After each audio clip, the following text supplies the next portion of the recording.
This is KUGAN CASSIUS for Rifle TV in association with Macklin's Gym Marbella. With me, I've got Matthew Macklin. How are you? Yeah, not bad, not bad. Yeah? I'm deciding to give it one more go. One more crack at the whip for Matthew Macklin. Yeah, look, repeating myself, but from heard it before in the press comments. But yeah, I mean, after the Highland fight, it's a loss. A fight that I thought I was going to win and it was going to catapult me into, a fight with Golovkin Cotto or the likes of that. So it was a tough loss to take. But it was a tough fight going in. It was never going to be an easy fight. But having lost it, you just think, where do I go from here? It's not, can I be in big fights? Yeah, I can. But if I can't win a world title, I've done everything else. I've won the European title twice. Fought Madison Square Garden. I fought, in Germany against Felix Sturm. Did win the world title and just get robbed. Golovkin. So, why else do you keep? What would I want to keep going? Really, if I can't fight for a world title or win a world title, I wouldn't. So, I had to think about it, and I took the Christmas, New Year to think about it. I didn't want to rush the decision. And the more I analysed it, I did believe that I was probably overtrained, a bit burnt out for the Highland fight. Because I mean, in the fight, it wasn't like I didn't eat anything particularly like clever or slick that I couldn't see, or he was sharper. It was just an energy factor, and energy was always a big part of my game. So it was like one or two things: either I was a burnt out, or a long, tough, hard career has took its toll. So I think I was burnt out, and the fact that I'm going to be retired a long time, and I don't want doubts, and I want peace of mind, I want closure. I thought I'll go again. And when I told Eddie I was going to fight again, he had Al Heyman and guys contacting him about possible fights with Danny Jacobs, Julio Cesar Chavez, Quillen. So, that shows you what the name can do for you. But and they also probably think I'm not what I was. So they probably think I'm a safer fight now than I might have been 12 months ago. So I think it's important just to get a win, see how I felt training. I felt okay training. So just get a win on Saturday night. Like I said, it's in Birmingham. It ticks a lot of boxes for me, and I'll get a win, and then we'll see what's out there. And but the Jacobs fight, or the Andy Lee fight, after another win or whatever, they're fights I'll jump at. I suppose after the Highland defeat, a lot of people, are quick to say, apart from yourself, that Matthew Macklin's probably Eddie's day and things like that. But your body better than anyone else, and you're in the best position to know whether you've still got the desire and if your body's able to go through, like I said, these hard fights that you've had all the way through your career. Well, that's it. I mean, a lot of the time fighters just lose the hunger and the desire, but I can honestly say for the Highland fight, I never trained harder, ever. And for 5 or 6 weeks I was on an airbed in Manchester, on a room on my own, walking around the place. So, like, in terms from effort put in and do I still want it?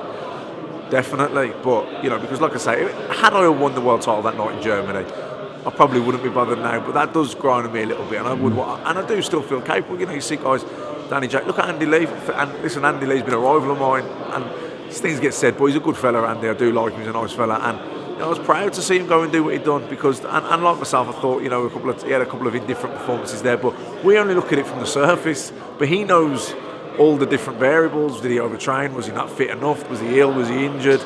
Couldn't he get up? Could he get up for it? Could he not get up for it? So there's so many different things that can affect how you perform, and really and truly, only the fighter cares enough to look into it deep enough to know.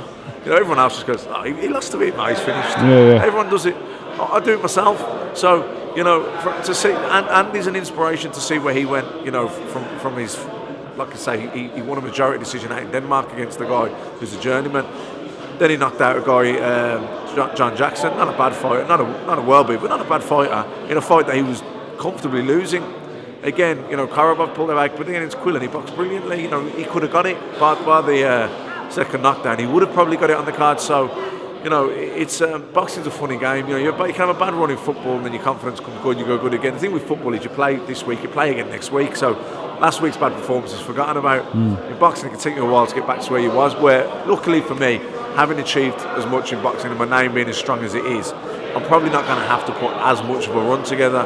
Luckily, at this stage of my age, and at my age of my career, I'm not going to go through 2 years of building up. Do you know what I mean? But the fact that I get a win here, I'm probably maybe straight into, or maybe only a fight or two away from another shot at the world title. So, I can keep the hunger long enough for that. I noticed you didn't mention Martin Murray in that list of opponents.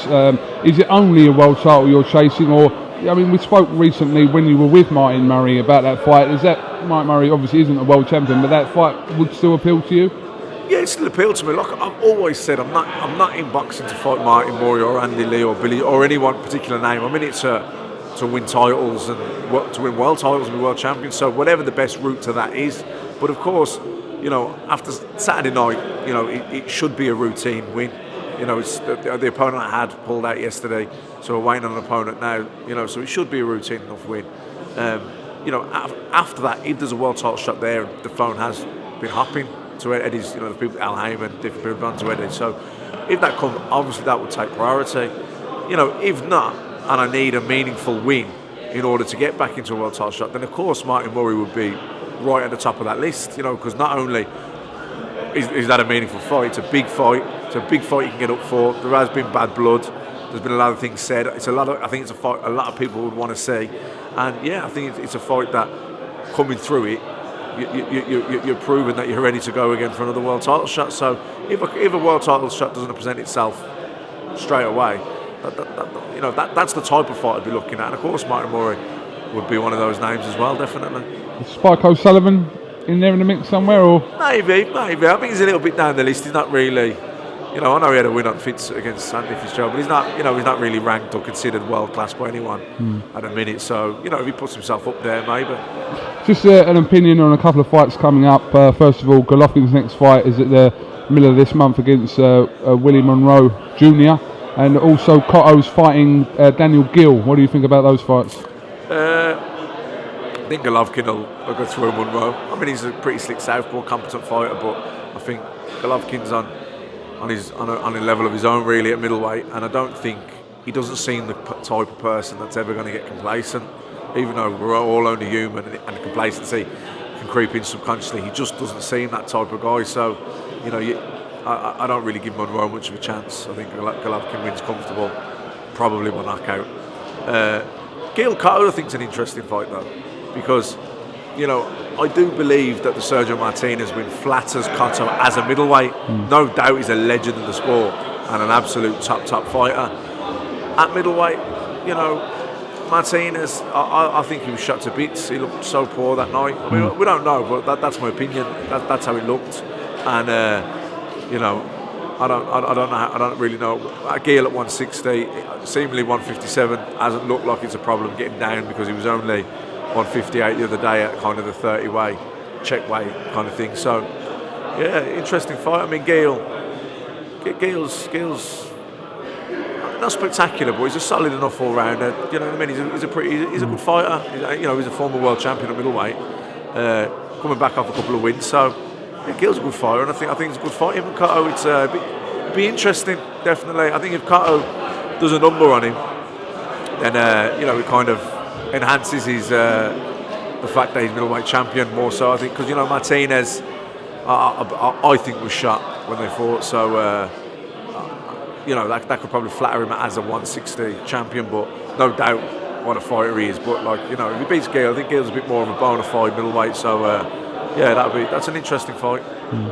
Just finally, did you know that Carl Froch beat George Groves in front of 80,000 people at Wembley? Did you know that? I heard the rumour, but I wasn't sure until he told me. Yeah, no, apparently I've just heard recently that he did. Rumour, but he confirmed it to me. I think he confirmed it to the world. A billion other people. I think he confirmed it to Mayweather as well out in Las Vegas. So yeah. Enough said about that anyway.